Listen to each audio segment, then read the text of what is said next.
It feels like every trading card game player has, at some point or another, put some thought towards designing their own TCG. Maybe it never got past the brainstorming stage. Or maybe that person actually came up with a basic rule set and a few test cards before they realized what they had just created was an unbalanced, pointlessly convoluted Magic the Gathering clone, and promptly gave up on the whole endeavor. But even though none of my TCG designs really went anywhere, TCG design itself is a topic that has continued to fascinate me. There's a lot of excellent TCGs out there, and a lot of them play quite differently from one another. However, there are a few common elements that seem to keep popping up in TCG after TCG.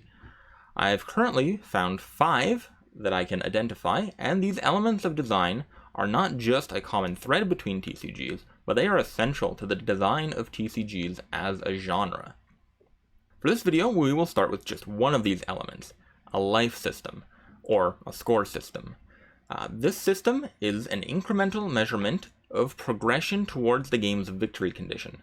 It can be a number that counts up, a number that counts down, or a series of objectives to be taken. This is present in many other card games outside of TCGs, such as cribbage, poker, or bridge. And it's easy to see how important this design element can be by imagining these games without their score system. My first experience with poker ignored the betting aspect, and it had all of the excitement and strategic depth of tic-tac-toe once people figured out that the game always ends in a draw. That being said, plenty of games manage without a life total, like chess. Your king doesn't take damage every time it's put in check. So why is a life system so vitally important for trading card games? Life systems have several benefits. It answers one of the first questions a new player is going to ask. How do I win this game?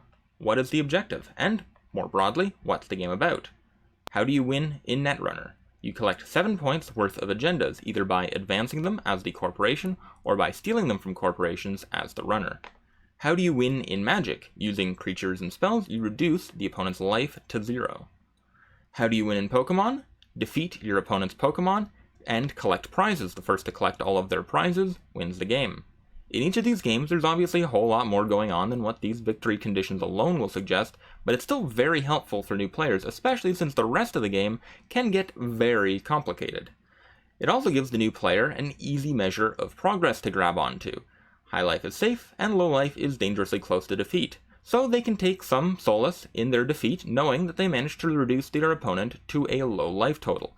They were very close, they just needed maybe another couple turns in order to push in those last couple points of damage. So, if this is good for new players, what about more experienced players? They know that swings in life totals don't actually really matter all that much in determining who wins, that low life can be perfectly safe while high life can still be incredibly dangerous, and that ultimately, losing with the opponent at 2 life is really no different to losing than an opponent with 200 life. At the end of the day, you still lost. The only life that matters to the experienced player is the last one. This is a view that sees life totals not as a measure of victory, but rather as a buffer in how long that player can hold off devoting plays to their own defense. Control decks and ramp decks especially are able to hit their critical mass of reactive cards or resources in play in the face of more aggressive strategies because of the time made available by their life total. I mentioned poker without a life total, but what about Magic the Gathering, or Vanguard, or Lacrosse without life totals, where one hit is all it took to end the game? All decks would be forced to play to the board from turn 1 just to try and stay alive. Any kind of late game strategy would likely not exist, which would drastically lower the number of playable cards and archetypes within that game. It would force all decks to play in very similar ways, removing a lot of the variety in strategies that makes TCGs so appealing in the first place. Now, not to spoil the conclusion of this whole video series on essential TCG elements, but all of these elements are essential because of one particularly important reason. They open up huge tracts of design space within the game. TCGs require monstrous numbers of new card designs, created on a near constant basis, and anything that opens up more designs in this space is to be embraced, while anything that dramatically reduces design space is a mortal threat to the game. By using a life total to increase player survivability, the length of time a game takes to complete will be increased as well, which adds more potential turning points to the game and also more clearly defines the early, middle, and late games. Furthermore, as an added bonus, life helps simplify a hugely complex game. for newer players by giving them an easy to understand objective.